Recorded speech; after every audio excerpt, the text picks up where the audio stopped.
In this life, perhaps there is no one who has never been hurt. Some wounds come from strangers, but the deepest pains often come from those we are closest to. A careless word, a thoughtless action, a moment of betrayal, a turning away. Sometimes these happen in an instant, yet their echoes can linger in the human mind for a very long time. Time may pass, circumstances may change, and the person may no longer be present in our lives, but the pain remains, quietly settling in the heart, waiting for a moment to rise again. We often think that we suffer because others were wrong, because they treated us unfairly, because they failed to value our feelings or our trust. Yet rarely do we pause to look deeper and ask what, after all this time, is truly exhausting us. What happened has already happened and cannot be changed. The other person may have forgotten, or may never have paid much attention to the pain they caused. So who is the one continuing to live with that wound each day, carrying it through every morning, every meal, every night's sleep? Usually, it is not the one who hurt us, but ourselves. Many people say that they cannot forgive, not because they do not understand the principles, but because they feel that if they forgive, everything becomes meaningless. The wrongdoing will go unpunished, their pain will not be acknowledged. Some fear that forgiveness means weakness, or accepting the possibility of being hurt once again. Others believe that letting go too easily will cause others to look down on them. These thoughts are not wrong, because they reflect the very real self-protective instincts of human beings. When we are hurt, we all want to keep a layer of defense, and resentment often becomes that defense. But under the light of the Dharma, the Buddha viewed this matter from a very different angle. He did not ask who was right, who was wrong, or who deserved blame. He looked only at suffering and the path that leads to the end of suffering. The Buddha did not teach us to force ourselves to forget what happened, nor did he teach us to pretend that we were never hurt. What he pointed out was that if we continue to hold resentment in the mind, that resentment itself becomes the source of prolonged suffering, not for others, but for ourselves. There is a very quiet yet very clear truth. Pain does not persist on its own. Pain exists only when the mind repeatedly returns to it, recalls it, and nourishes it with thoughts, memories, and negative emotions. Each time we remember the past with anger or bitterness, we reopen the wound once more. The event has passed, but the mind refuses to move on, and it is precisely this lingering that exhausts us. The Buddha once compared resentment to holding a burning coal in one's hand while hoping it will burn someone else. Before the coal can touch anyone, the hand holding it is already scorched. When we keep anger in our hearts, we may think we are protecting ourselves, but in truth, we are quietly harming ourselves. When the mind is not at peace, the body cannot be at ease. Sleep becomes shallow, the breath grows heavy, joy becomes fragile, and serenity gradually slips away. Forgiveness, in Buddhism, has never been an act meant first for others. Forgiveness is a choice for oneself. It is the choice not to allow the past to control the present. It is the choice not to let another person's mistake become a burden carried for a lifetime. Forgiveness does not turn what is wrong into right, but it prevents us from living forever within that wrong. Forgiveness does not erase memory, but it renders memory unable to hurt us any further. Many people misunderstand letting go as weakness or loss, but in Buddhism, letting go is an expression of wisdom. Only one who is sufficiently awake dares to let go, because letting go is not running away, it is seeing clearly without being carried away. Only one who is truly strong dares not to retaliate, because they understand that the greatest victory is not making others suffer as we once suffered, but preserving inner peace amid the turbulence of life. In this world, not everyone who hurts others is a bad person. Many people cause pain simply because they themselves carry too much suffering inside. Those who were never loved properly find it difficult to offer gentleness. Those who were never listened to easily wound others with their words. Understanding this does not mean condoning wrong actions, but it helps prevent our minds from sinking deeper into blame and resentment. When we do not forgive, The bond between us and the one who hurt us still exists, whether they are present or long gone. We think we are keeping our distance, but in truth, our minds are still being pulled back into the past. When we let go, that bond is truly released. We are no longer dragged by memory, no longer react intensely when old stories arise. The mind begins to have space to breathe, to rest, to heal. Forgiveness is not a decision made in a single moment. It is a process. Sometimes it requires many acts of recognition, many encounters with our own emotions. There are days when we think we have already let go, yet a small memory is enough to stir the heart again. This does not mean failure. It simply means we are learning to understand and care for our wounds more deeply. The Buddha never forced anyone to forgive. He merely pointed out the path to the end of suffering. Whether to walk it or not is each person's choice. But he also reminded us that if we refuse to let go of what causes us suffering, then wherever we go, however circumstances change, suffering will follow, because its root lies not outside, but within the mind. In the moments ahead, you do not need to rush into any decision. If there is someone you cannot yet forgive, a story you cannot yet close, a pain that still quietly aches, simply allow yourself to sit still and listen. Do not judge yourself. Do not force yourself to become better immediately. Just understand that the very act of listening to these words is already a sign that your heart is seeking peace. Sometimes, simply understanding correctly is enough to make the heart feel a little lighter. And when the heart is lighter, the path of letting go draws nearer. Forgiveness takes nothing away from you. On the contrary, it gives back what resentment has long taken from you: stability, freedom, and the ability to live fully in the present. When the mind is no longer pulled into the past, peace finds space to return, and from there, life gradually becomes gentler. When speaking of forgiveness, most of us understand it in a very ordinary sense, that forgiving means overlooking another's faults, no longer blaming, accepting, and moving past what happened. But under the light of the Dharma, forgiveness is not merely an outward behavioral act. It is a profound process of transformation occurring within one's own inner world. Forgiveness, in Buddhism, is not something we do for others, but a path we walk to free ourselves from suffering. The Buddha did not approach forgiveness from a conventional moral perspective, where the one who is wrong must apologize, and the one who is right has the right not to forgive.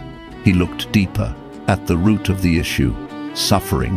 When a person cannot forgive, it reveals that there is unresolved suffering present in their mind, and any suffering that is not seen and transformed will sooner or later give rise to more suffering. Therefore, forgiveness in Buddhism does not begin with the one who hurt us, but with recognizing the suffering that exists within ourselves. When someone says they cannot forgive, what they are truly saying is not that they are unwilling to do something kind for another, but that they have not yet been able to lay down their own pain. Resentment, ultimately, is not something evil. It is a natural response of the mind when it is hurt. When the mind is in pain, it contracts to protect itself. Resentment is that contraction. But if this contraction continues, it becomes a prison that confines the very person it seeks to protect. The Buddha taught that all feelings, pleasant or unpleasant, are impermanent. Pain is the same. It does not last forever if we do not continue to nourish it. But when we repeatedly replay the old story in our minds, when we constantly recall what happened with irritation and bitterness, we are unintentionally feeding that pain with more energy, allowing it to persist longer. It is this very action that causes us to mistakenly believe the pain is permanent and impossible to release. Forgiveness, in Buddhism, is the cessation of that process of feeding suffering, not by forcing ourselves to forget, but by no longer adding fuel to anger. When we stop adding blaming thoughts, endless why questions, and desires for revenge, the pain gradually loses its power. Like a fire, when it is no longer fed with wood, it will naturally burn out. Many people fear that if they forgive, they will become weak. be looked down upon by others, or implicitly allow themselves to be hurt again. But the Buddha never taught that forgiveness means allowing wrongdoing to continue. Forgiveness is not the same as placing oneself back into situations where one can be harmed. Forgiveness is the letting go of resentment in the mind, while whether or not to keep distance, whether or not to set boundaries, is an expression of wisdom.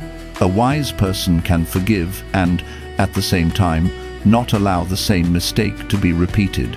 In Buddhism, forgiveness always goes hand in hand with mindfulness and awareness.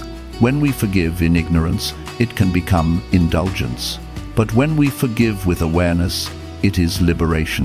Forgiving with awareness means clearly seeing that holding on to resentment does not make us happier, nor does it make life better. On the contrary, it only makes the mind heavier and more fatigued. The Buddha pointed out that the deep cause of people's difficulty in forgiving lies in ego clinging. We cling to the injured self, to the image of ourselves that we believe has been insulted, to the desire that others must understand, must apologize, must take responsibility in the way we think is right. When these expectations are not met, anger arises in the mind, and it is precisely this attachment that prevents us from letting go. When we look with the eyes of wisdom, we see that the self we are protecting is itself an impermanent concept. Words that hurt us yesterday may no longer affect us as strongly today. Emotions that were once intense will eventually settle. So, why bind ourselves to a momentary emotion and then suffer for a long time because of it? Recognizing the impermanent nature of emotions is a crucial key that helps us begin the path of forgiveness. The Buddha also taught that people cause suffering to one another largely because of ignorance. Ignorance does not mean stupidity. It means not seeing clearly the nature of suffering and its causes. A person living in ignorance may speak words that hurt others without being aware of the consequences. Some people cause pain because they themselves are in pain. Some hurt others because they have never learned how to love in a healthy way. When we see those who hurt us in this light, resentment can begin to soften, not because the action becomes right, but because we no longer need to carry the additional burden of hatred. Forgiveness, in Buddhism, is not a justification for wrongdoing.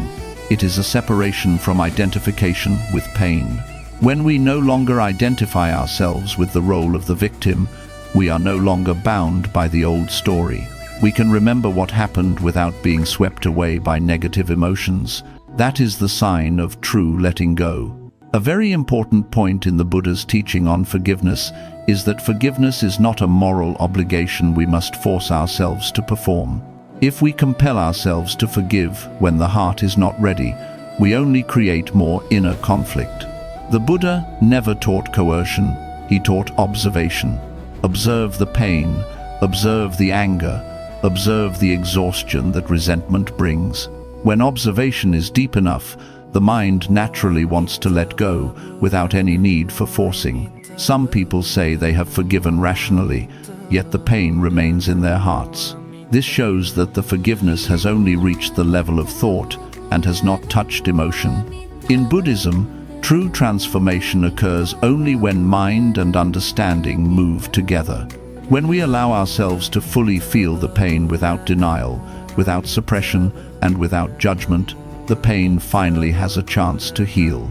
And from that healing, forgiveness can arise naturally. Forgiveness is also closely connected with compassion.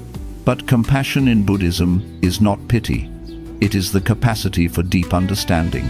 When we understand that the other person is also influenced by their psychological conditions, life circumstances, and personal karma, we no longer feel the need to hold resentment to protect ourselves. We may not accept the behavior, but we do not need to carry hatred with us. The Buddha taught that maintaining a compassionate heart does not make us weaker. It makes the heart broader. A broad heart is not easily wounded. When the heart is wide enough, the frictions of life no longer create deep wounds as they once did. Forgiveness, therefore, is not about making oneself smaller, but about allowing the heart to grow larger. On the path of practice, forgiveness is regarded as a method for purifying the mind. Each time we let go of a resentment, the mind becomes a little lighter. Each time we do not react according to habitual anger, we create a new pathway for consciousness. That path may feel unfamiliar at first, but the more we walk it, the more familiar and stable it becomes. Forgiveness does not make life perfect. Life will still have frictions, misunderstandings, and people who are not as we wish. But when we understand forgiveness through the light of the Dharma, we no longer expect life to be different.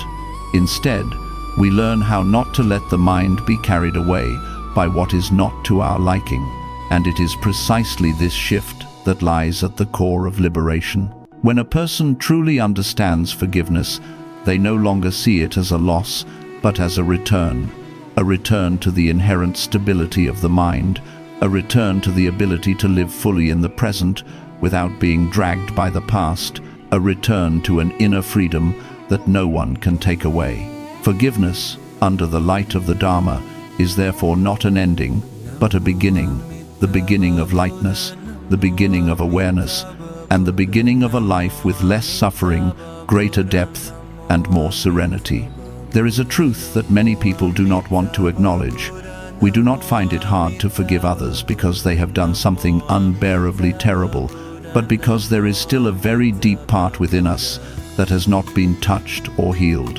When pain is not properly understood, not listened to, not embraced with awareness, then no matter how much time passes, it continues to exist quietly, and whenever conditions are suitable, it rises again, as if it had never rested.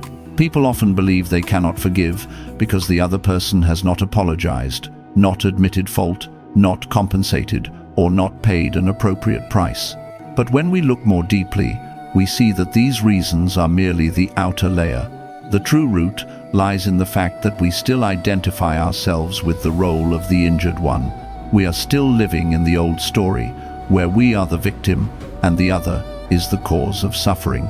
As long as this identification remains, letting go remains very far away. In Buddhism, this is called ego clinging.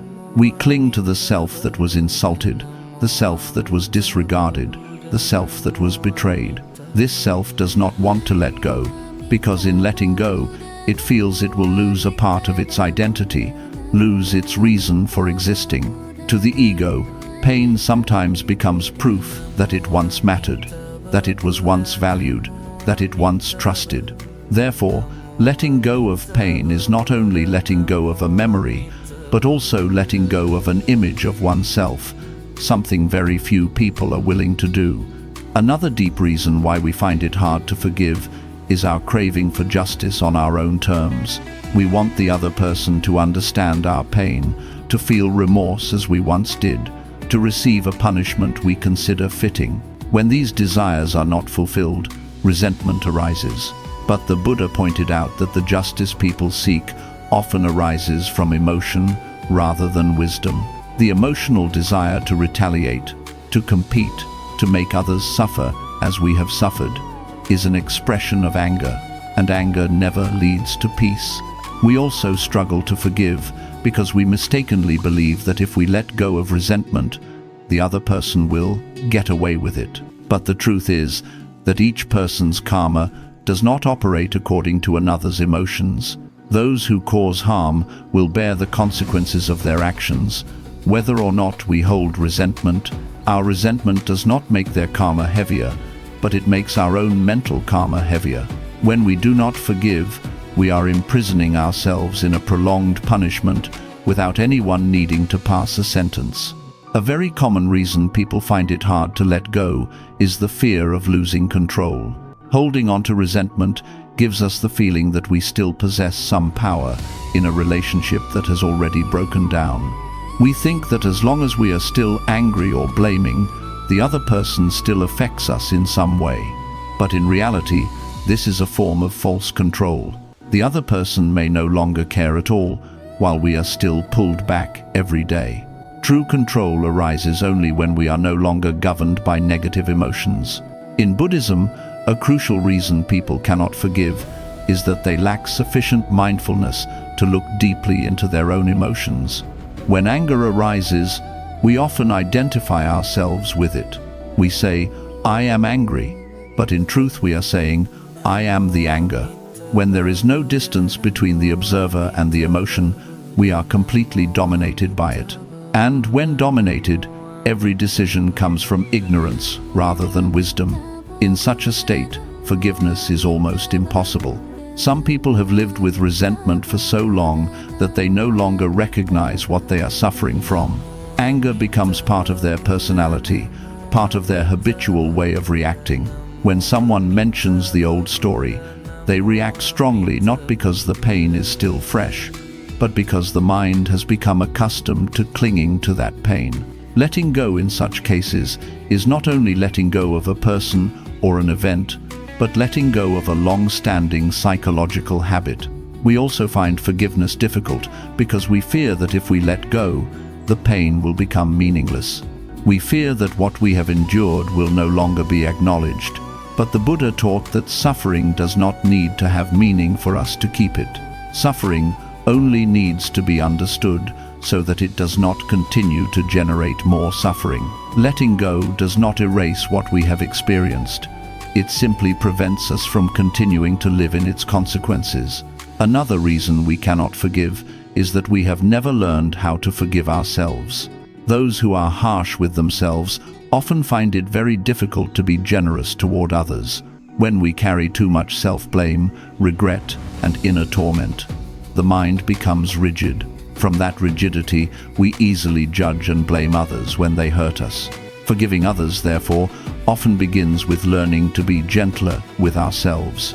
In modern life, people also find it harder to let go because they are constantly reminded of old wounds.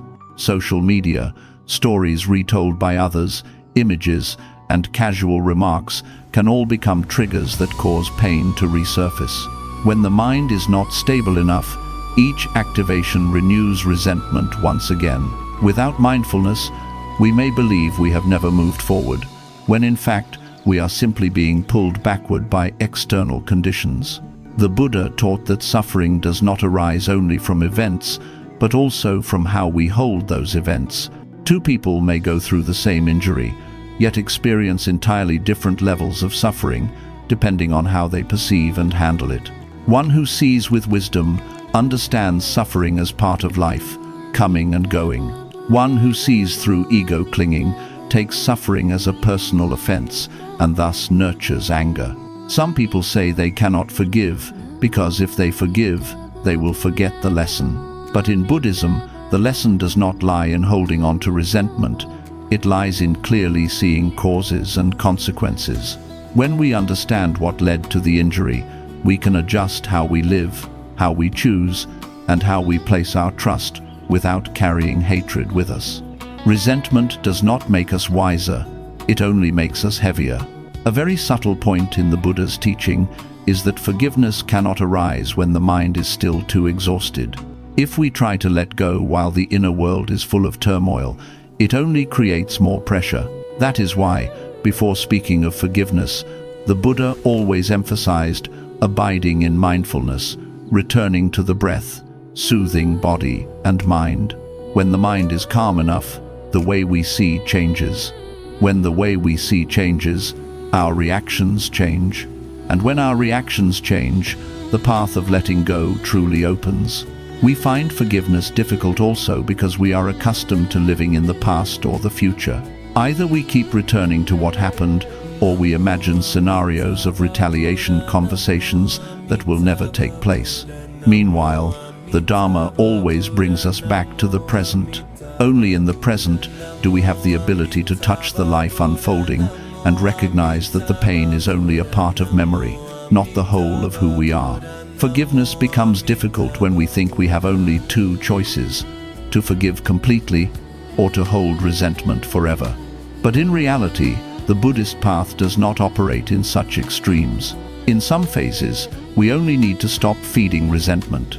At times, we only need to stop retelling the old story with anger. Each small step is already a form of letting go, even if we have not yet named it forgiveness. In the end, what makes forgiveness hardest is that we have not yet seen clearly the true benefit of letting go. As long as we believe that holding resentment makes us stronger, helps us protect ourselves better, we will not want to release it. Only when we directly experience that each time the mind carries less resentment, body and mind become lighter, the breath deepens, sleep becomes more peaceful, only then does forgiveness stop being a distant concept and become a natural need of life itself. When we understand why we find it hard to forgive, we no longer blame ourselves. We see that the difficulty is not a fault, but a sign that we need more understanding and inner care. And from that understanding, the path of forgiveness begins to appear clearly, without strain, without forcing, but very naturally, very human, and very close to the spirit of what the Buddha taught. When someone says they cannot let go of resentment, what they often do not realize is that they have been paying for that tight grasp every day, every hour, with their own peace. Resentment is not a static state. It is a current of energy quietly operating within, eroding stability, clouding perception, and making life heavier, sometimes without the person carrying it even noticing. At first, resentment may appear as a self-protective response. When we are hurt, the mind wants a layer of defense, and anger helps us feel we are not entirely powerless. But when that response lasts too long, it no longer protects. It becomes a burden. The first thing we lose when we hold resentment is inner lightness. The mind is no longer at ease, no longer able to touch simple joys easily, because somewhere inside there is always a weight that has not been set down. Those who hold resentment often do not realize that they are living more in the past than in the present. Each time they remember the old story, the mind instantly returns to the moment of injury, and the emotions of that time are revived as though it happened yesterday. The present, therefore, becomes faint. Moments that could have brought joy, connection, and peace pass by while the mind is being pulled backward. We do not only lose the present, we lose the capacity to live fully with what we have. Resentment also makes us lose clarity. When the mind is dominated by anger and bitterness, our view becomes narrowed. We begin to interpret everything through the lens of an old wound. A careless remark from someone else can be taken as an insult. A neutral action can be assigned a malicious motive. We no longer see things as they are, but through a fog of unresolved emotion. And in that state, many decisions are no longer grounded in wisdom, but in reaction. Holding resentment also drains our life energy. Resentment consumes enormous inner strength. It makes the body tense, the breath shallow, sleep restless. Some people do not understand why they are always tired, even when their work is not overly demanding.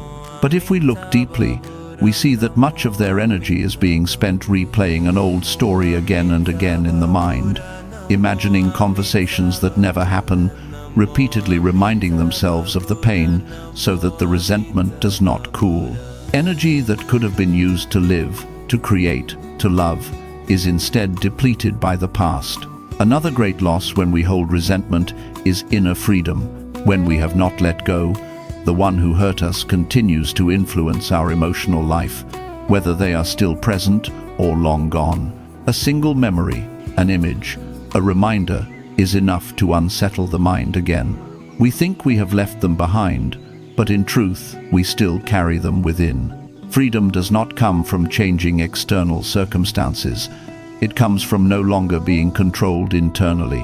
When resentment remains, freedom is still far away. Resentment also makes us lose the ability to form healthy connections with others. A person carrying much resentment often finds it hard to trust, hard to open up, hard to receive kindness fully. They fear being hurt again, so they build invisible walls. Those walls may help them avoid pain in the short term, but in the long run, they isolate them. They may be in the midst of a crowd and still feel alone because their heart has been closed for a long time. In the Dharma, one of the greatest losses caused by resentment is that it obscures a loving heart. When anger arises, compassion can hardly exist alongside it. We become rigid, quick to judge, quick to accuse, quick to look at others with suspicion.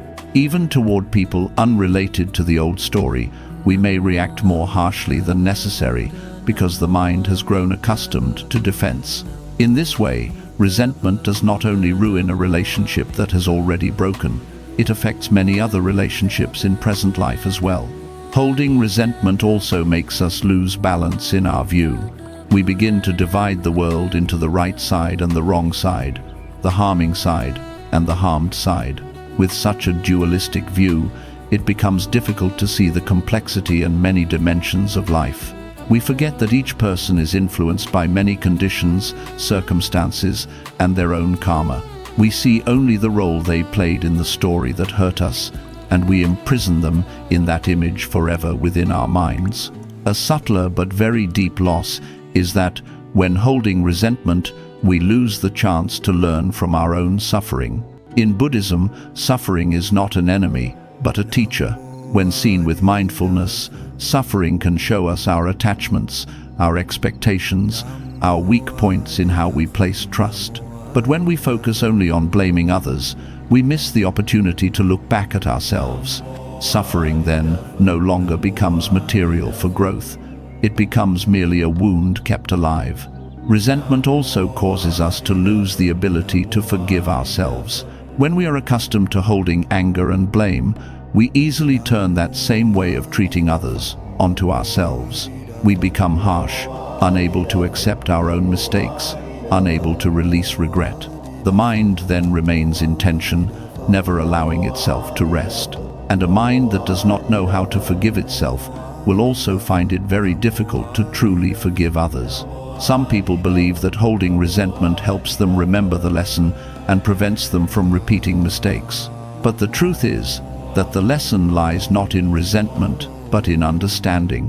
When we clearly understand what happened, why it happened, and what we need to change so it will not repeat, the lesson has already been learned. Holding resentment only covers that lesson with negative emotion, making us remember the pain more than the understanding. Holding resentment also makes us lose the simple joys of life. A quiet morning, a good meal, a gentle conversation, any of these can be overshadowed by heavy thoughts if the mind has not let go. We are there, but not truly present. The body is here, but the mind is somewhere else. And in this way, we lose many precious moments that life is offering. In the Buddha's view, the greatest loss of holding resentment is that we are creating more karma of suffering for ourselves. Each time anger arises without being recognized and transformed, it leaves an imprint on consciousness. If repeated again and again, those imprints become habitual reactions. And that habit will continue to generate suffering in the future, not only in one relationship, but in many different circumstances. In this way, resentment not only makes us suffer in the present, but also plants seeds for sufferings that have not yet arrived. Holding on to resentment also causes us to lose faith in transformation. We begin to think that people cannot change, that mistakes are permanent, that what happened will forever define a person. When we lose that faith, we also lose hope. And a life without hope for transformation is a life that becomes very barren. The Buddha taught that all phenomena can change, given the right conditions and sufficient supporting causes. When we hold resentment, we are closing that door within our own hearts. In the end, what we lose most by holding resentment is the mind's inherent peace. Peace is not something we must search for in some distant place. It is the natural state when the mind is not pulled into the past, not pushed into the future, not bound by anger. When resentment remains, peace has nowhere to stand. When resentment is set down, even only in part, peace immediately has space to appear. Recognizing what we are losing is not meant for blaming ourselves for having held resentment for too long. It is to understand that the price of not letting go is far too great, and no one other than ourselves is paying that price each day. When this understanding goes deep enough, the mind naturally wants to set the burden down, not because someone tells us we should, but because we see that we deserve to live more lightly. And from this clear seeing, the door to letting go begins to open, not noisily, not suddenly, but very quietly, like setting down a heavy object we have carried for too long. The body may not immediately be accustomed to that lightness, but the breath will gradually deepen, the steps will gradually become steadier, and the mind will begin to remember the sense of stability it lost long ago. When it comes to forgiveness, a person of wisdom does not rush to ask who is right and who is wrong, who should apologize to whom, who deserves to be overlooked and who does not. Wisdom in Buddhism does not arise from judging, it arises from clear seeing. A wise person first looks directly at the nature of suffering, and from there knows how to let go without wounding themselves one more time. Forgiving in the way of a wise person is not an emotional reflex, nor is it a moral obligation forced from outside. It is the result of deep contemplation, when one has settled enough to realize that holding resentment does not make them stronger, it only makes the mind more weary. When that becomes clear, forgiveness is no longer something one must do, but something one should do, because it brings tangible benefit to the practitioner. A wise person understands that forgiveness does not mean forgetting, and it certainly does not mean allowing others to continue causing harm. Forgiveness is releasing hatred from the heart, while keeping distance, setting boundaries, or even leaving a toxic relationship is an expression of wisdom and self-respect. Wisdom is not in conflict with compassion. On the contrary, compassion without wisdom easily becomes indulgence, and indulgence does not help anyone escape suffering. A wise person who forgives will not hastily say, "I've let it go," while the heart is still in turmoil. They understand that words have no value if the mind has not truly released. Therefore, they are patient with themselves, allowing transformation to unfold little by little. Sometimes it takes a day, sometimes months, even years. Wisdom does not demand speed, it demands honesty with the emotions that are present. In Buddhism, a wise person always begins forgiveness by returning to observe their own mind. They do not rush outward to judge another's behavior. They look at their own reaction when painful memories arise. They recognize anger, sadness, disappointment, without identifying themselves with those emotions. When there is distance between the observer and the emotion's power naturally decreases, and from there, the capacity to let go can appear. Forgiving in the way of a wise person is also forgiving at the right time. It is not always possible to release immediately. Some wounds are still too new, too painful. A wise person does not force themselves to be generous when the mind is not yet stable enough. They know that forcing release before readiness only creates more inner conflict. Therefore, they choose to care for the wound first, to soothe body and mind first, and when the mind is calm enough, forgiveness will naturally arise like a flower blooming when there is enough sunlight and water. A wise person also understands that forgiveness is not a single act, but a way of life. Each time they choose not to react through habitual anger, each time they choose silence instead of retaliation, each time they choose understanding instead of condemnation, they are practicing forgiveness. These small practices, repeated again and again, become a solid foundation for an open and spacious heart. In the view of wisdom, the one who hurt us is no longer only an aggressor, but a human being influenced by ignorance, karmic forces, and circumstances. Seeing this does not make wrongdoing right, but it helps us no longer need to carry hatred. A wise person knows that carrying hatred does not make the other suffer more, it only makes oneself suffer longer. When benefits and harms are seen so clearly, letting go becomes reasonable and necessary. Forgiving in the way of a wise person also means distinguishing between emotion and action. The heart may still be sad, still in pain, but a wise person does not allow those emotions to lead to unmindful actions. They do not speak words that cause further harm, nor act while the mind is unsettled. They wait for the mind to settle before deciding. That pause is a very clear expression of wisdom. A crucial point in the wise person's approach to forgiveness is that they do not demand change from the other person as a condition for letting go.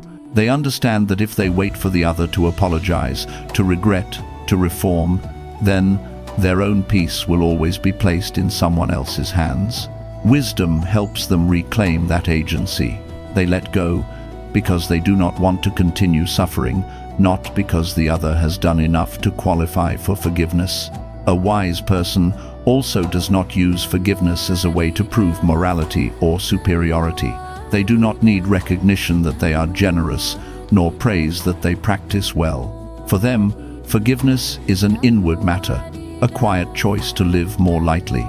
Precisely because it is not burdened by the need to be acknowledged, that forgiveness becomes more genuine and more profound. On this journey, a wise person maintains honesty with their own feelings. If there is still pain, they admit there is still pain. If there is still anger, they do not hide it behind beautiful words. That honesty prevents self-deception, and only when we do not deceive ourselves can transformation unfold fully. Forgiving in the way of a wise person also means setting the right expectations. They do not expect that after forgiving, all negative emotions will vanish completely. They understand that emotions have momentum and memories can return at any time. But instead of panicking or feeling disappointed when it happens, they treat it as another opportunity to practice. Each time a memory arises and the mind reacts more gently than before, that is already progress. A wise person also understands that forgiveness is not the denial of justice. Justice belongs to the order of society and the law of cause and effect. Forgiveness belongs to inner freedom. These two do not exclude each other. A person can forgive in the heart while still choosing to protect themselves legally and with clear awareness. Wisdom lies in not mixing personal emotion into decisions that require clarity. In Buddhism, a wise person is always aware that all relationships are impermanent. Someone beside us today may leave tomorrow. Someone who hurts us today may no longer appear in our lives tomorrow. When we see this impermanence, we no longer cling so tightly to a story, a person, or an emotion. Forgiveness thus becomes easier, because we no longer regard anything as permanent. Forgiving in the way of a wise person is also knowing how to return and care for oneself. Instead of spending too much energy thinking about the person who hurt them, they spend time nourishing body and mind, rebuilding stability from within. When inner strength is restored, pain naturally loses its weight. At that point, forgiveness is no longer an effort, but a natural consequence of inner health. A wise person does not see forgiveness as the ending of a story, but as the beginning of a new way of living. A way of living with less reactivity, less extremity, and more understanding more. They do not expect life to be free of what is displeasing, but they trust that with an open and awakened mind, they can move through those things without being swept away.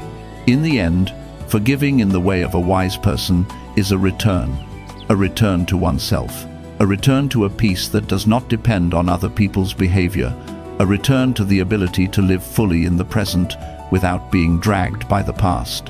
When someone reaches that return, they no longer need to announce that they have forgiven, because the way they live, the way they see life, the way they face suffering, is already the clearest answer. And when forgiveness is practiced with such wisdom, it is no longer a moral burden, but a gentle path leading to inner freedom, a path where every step brings deeper stability and every breath reminds us that letting go does not take anything away from us, but simply helps us reclaim ourselves.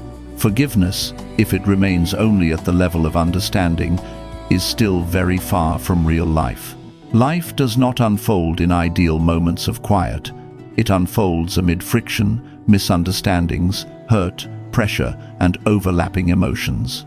Therefore, the Dharma does not only teach us to understand forgiveness, but also points out a path to practice forgiveness in the most ordinary, most real situations, precisely where emotions arise most strongly.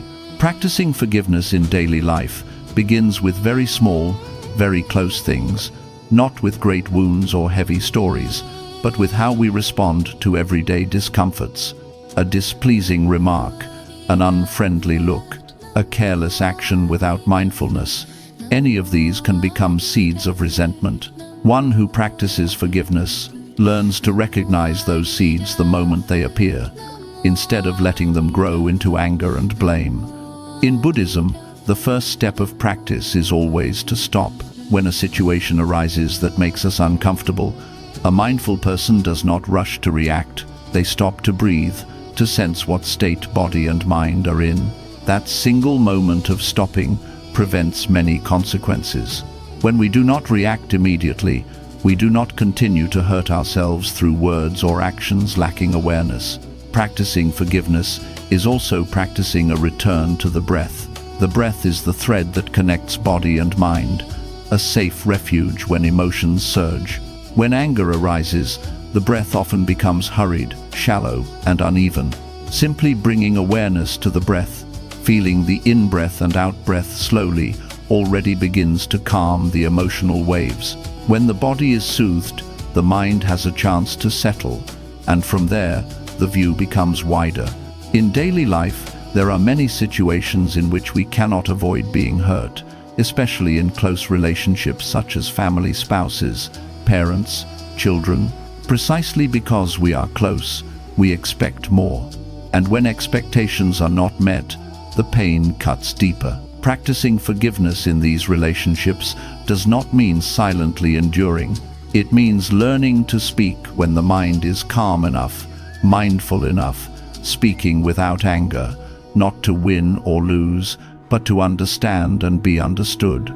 A very important practice of forgiveness is learning to distinguish between emotion and the person.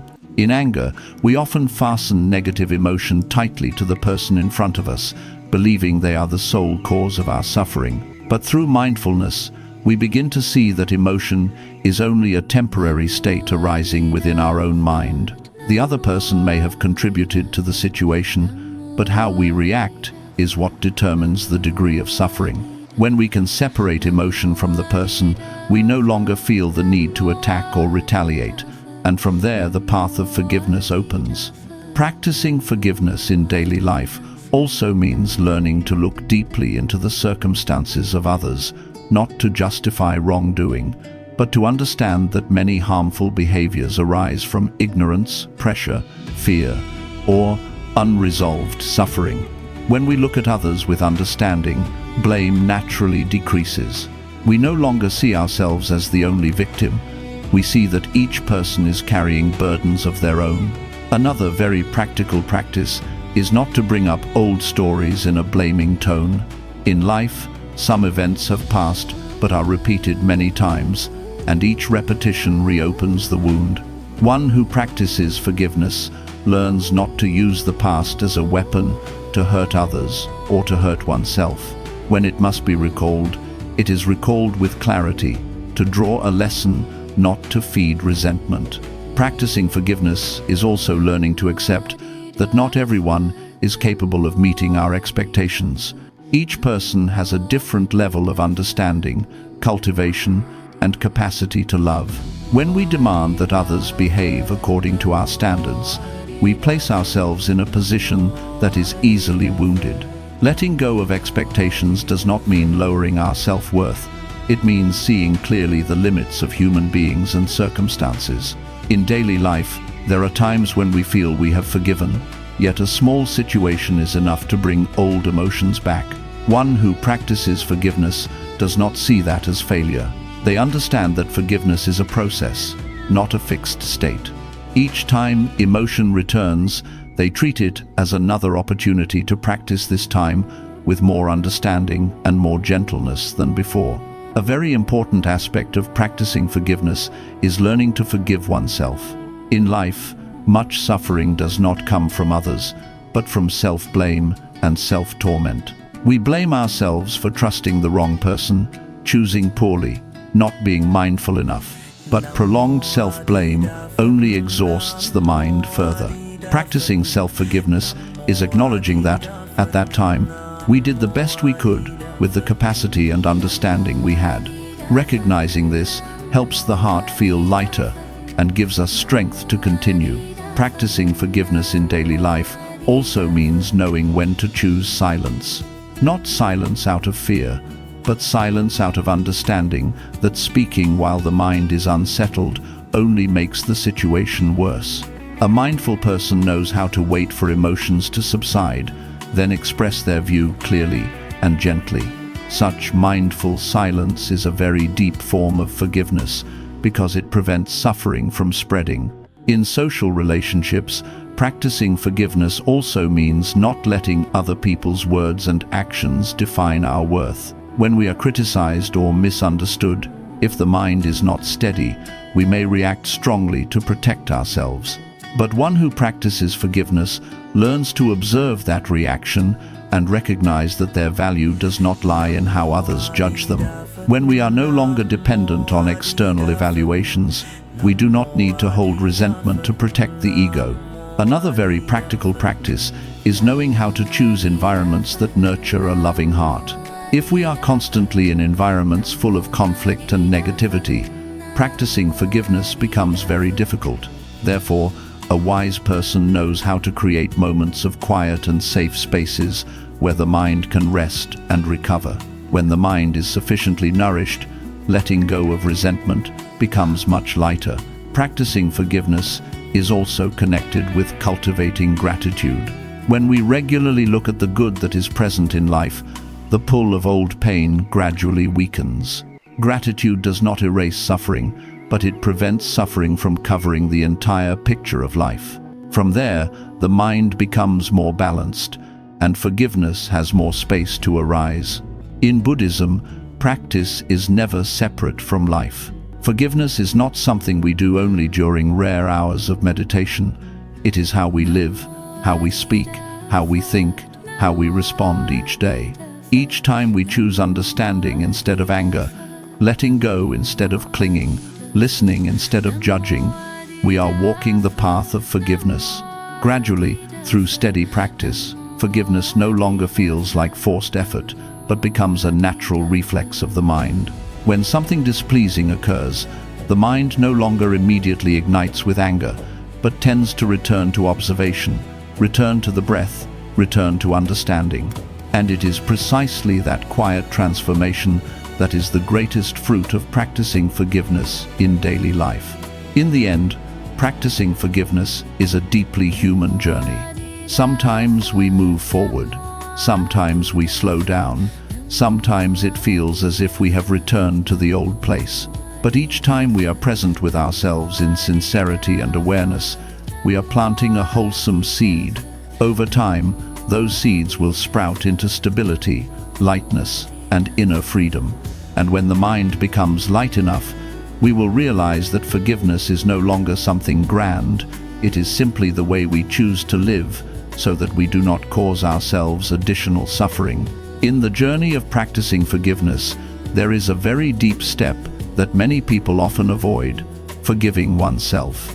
We can say much about letting go of resentment toward others, yet remain extremely harsh, sometimes even cruel toward ourselves. There are mistakes from long ago that we still repeat to ourselves every day. There are old decisions, wrong choices, moments of unawareness that are endlessly brought back for judgment within. And it is precisely this self-reproach that becomes a quiet but persistent source of suffering. Forgiving oneself is not a denial of responsibility, nor is it self-justification for wrong actions.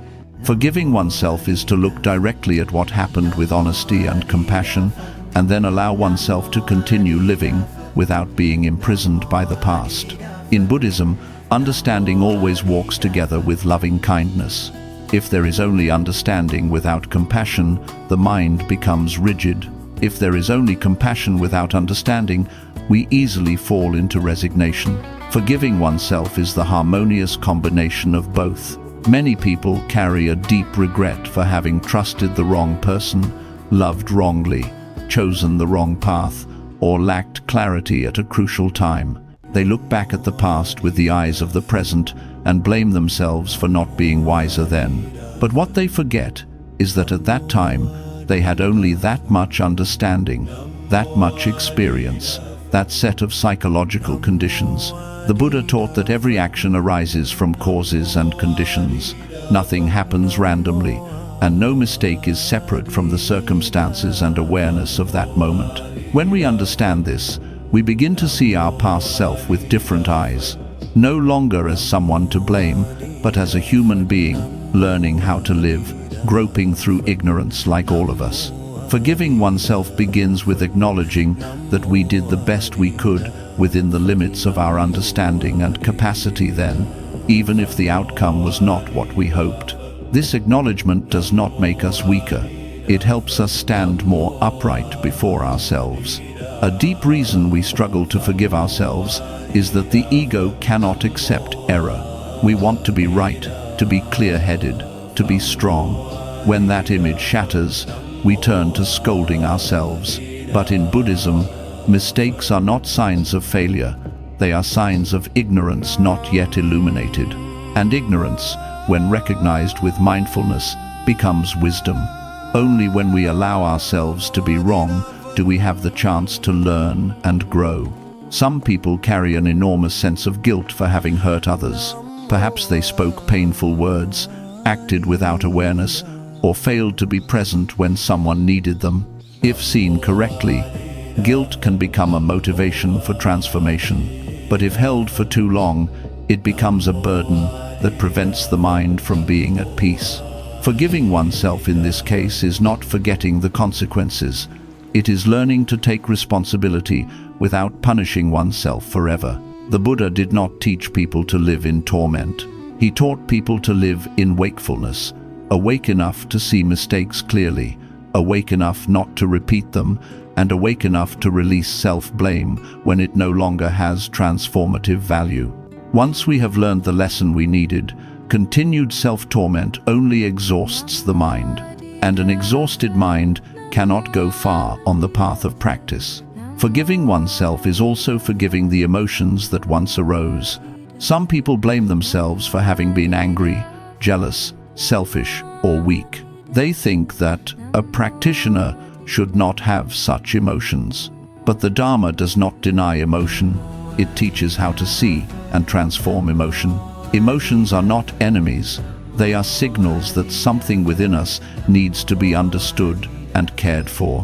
When we blame ourselves for having emotions, we are resisting the very truth of our humanity. Forgiving oneself is allowing oneself to be human, complete with imperfections, mistakes, moments of fragility. When we allow that, we no longer need to wear a mask of perfection even before ourselves. And when we no longer have to strain to become someone else, the mind begins to relax, the breath becomes lighter, and peace has a chance to appear. In daily life, there are many moments when we unknowingly hurt ourselves with the silent words in our head. Phrases like, "I'm so useless," "I don't deserve this," "I always ruin everything," when repeated again and again, become a form of inner violence. Forgiving oneself is recognizing those words and no longer believing them, not by denying reality, but by changing the way we speak to ourselves, from blame to understanding, from harshness to gentleness. A very deep point in Buddhism is that we cannot offer true forgiveness to others if we have never forgiven ourselves. Those who constantly blame themselves often carry a great deal of tension inside, and from that tension, they react strongly when triggered. When we learn to be gentle with ourselves, we also learn to be gentle with others. Compassion cannot be forced. It can only arise from a mind that has been healed. Forgiving oneself is also learning to release old images of who we are. Perhaps we once believed we were strong and then found ourselves weak. Perhaps we once believed we were wise and then made very basic mistakes. When these images collapse, we feel disappointed in ourselves. But the Dharma reminds us that all images are impermanent. Clinging to any image leads to suffering. Letting go of an old image does not take away our worth. It helps us meet the real person we are in the present. In the journey of forgiving ourselves, an essential practice is returning to the present. The past has passed and cannot be changed. The future has not yet arrived and cannot be controlled. Only the present is where we can truly live and transform. When we keep returning to what happened, we miss the chance to live differently right now. Forgiving oneself is choosing to remain with the present, with what is here, and to do our best in this moment. The Buddha taught that each moment of wakefulness is a rebirth. No matter how heavy the past has been, if in this moment we have mindfulness, we are no longer the person of that past. Understanding this helps us not be defined by old mistakes. We can learn from them, but we do not have to live inside them. Forgiving oneself is also learning to trust in the capacity to transform. When we believe we can change, we no longer need to torment ourselves for who we once were. We know the road ahead is still open.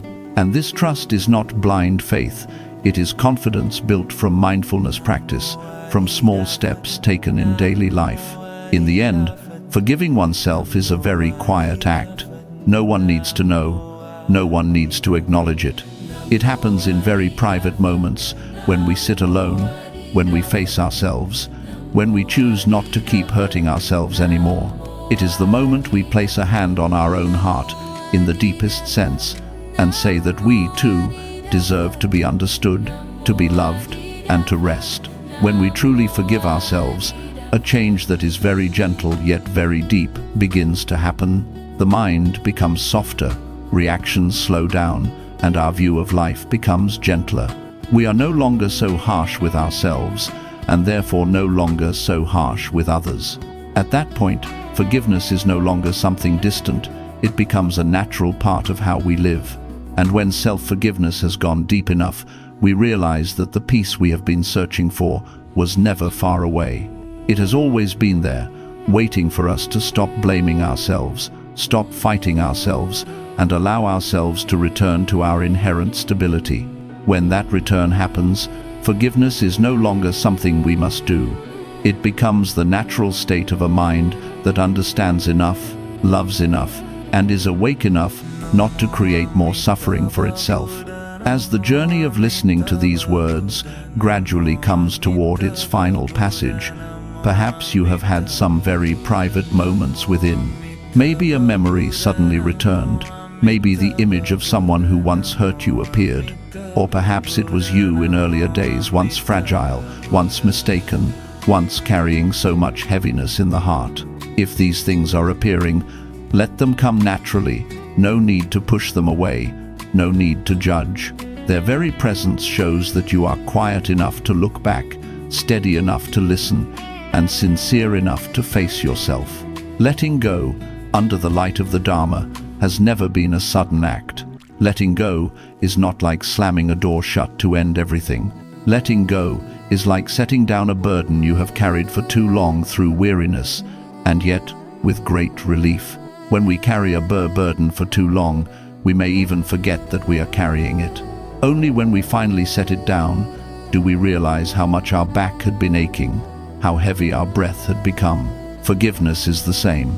Forgiveness is not erasing memory, nor is it making what happened become good or acceptable. Forgiveness is simply no longer allowing that memory to keep hurting us.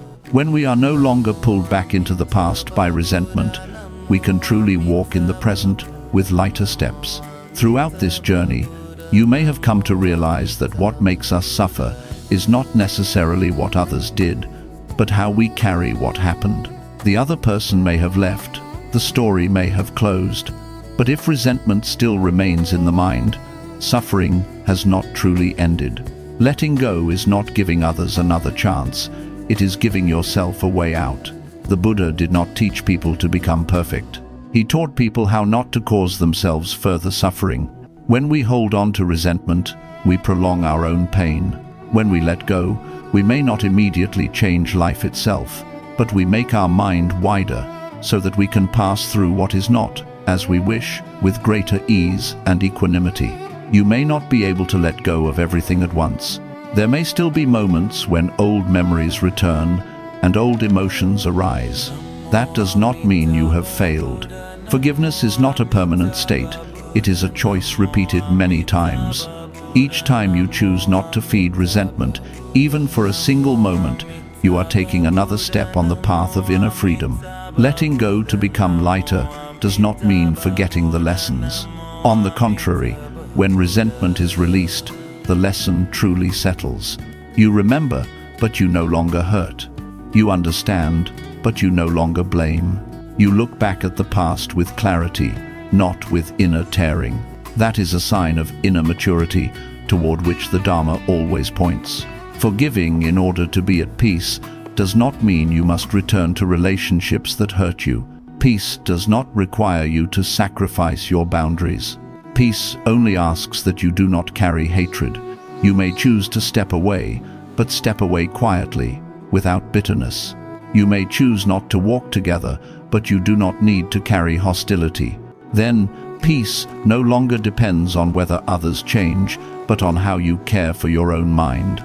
In Buddhism, peace does not come from a life without storms, but from a mind that is no longer swept away by storms. Waves may still rise, but the ocean's depth remains calm and vast. When the mind is deep enough, the frictions of life no longer shake us as before. And to make the mind that deep, there is no path other than learning to let go of what causes us suffering.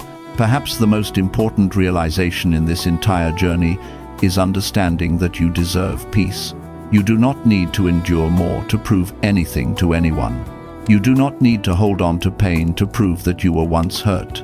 You do not need to imprison yourself in the past to give the story meaning. The greatest meaning of every experience is to help you live more lightly, understand more deeply, and love more fully. When you allow yourself to let go, you are not betraying the past. You are simply choosing not to let the past determine the future. When you allow yourself to forgive, you are not turning what is wrong into what is right. You are choosing not to let that wrong continue to rule your inner life. That choice is deeply mindful, deeply courageous, and deeply compassionate. Perhaps right now, you cannot yet say that you are truly at peace, but if you feel a little lighter, breathe a little deeper, sense a little more softness in the heart, that is already enough. The path of the Dharma is not measured by great leaps, but by very small yet very real changes within the mind. A little lightness today, a little more tomorrow, gradually becomes a more peaceful way of living. Before ending, take a moment to sit quietly. There is nothing you need to do.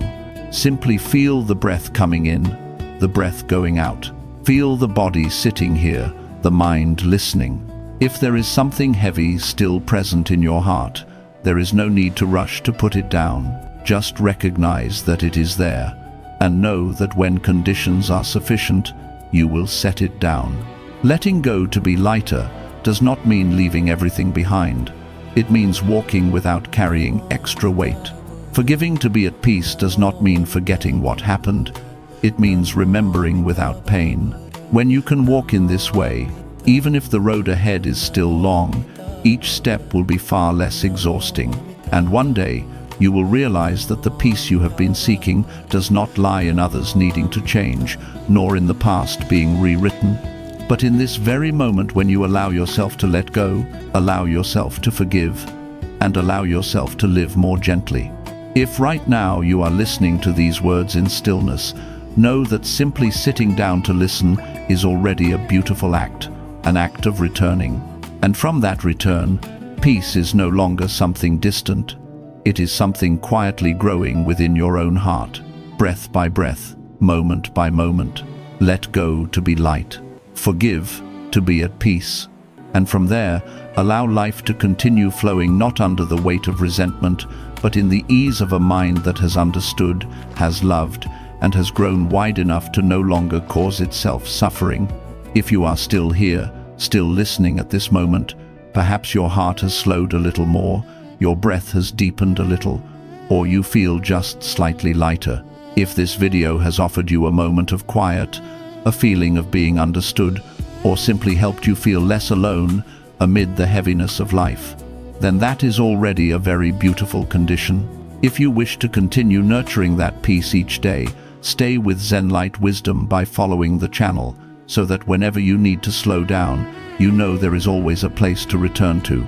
You may also share this video with someone who might need a little gentleness. No need to say anything.